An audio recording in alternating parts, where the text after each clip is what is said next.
Taka kafa. Haba. Ya ku harba kafa.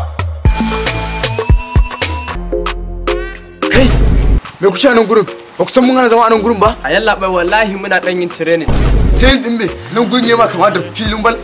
Yallaɓai kenan. Ai mai gida DJ AB zai zo yayi wasa ne a Palms Event Center cikin Nasarawa ranar 17 ga watan August shekara ta 2019 wanda ya daidai da shi daga sallah kenan. Kai a sha abun naku mai dan amfani ne. To nawa ne kuɗin shiga? Ai abun ba tsada. Naira 1000 ne. Ai kaga wancan ma yallaɓai shi ma babban masoyin sa ne. Baba wannan matan na santa. Kai shi ma to ku zo mu je gurin shi. Ta ji daɗin ganga ta kasa ma babayen kai da gani wannan barawo ne warin tare shi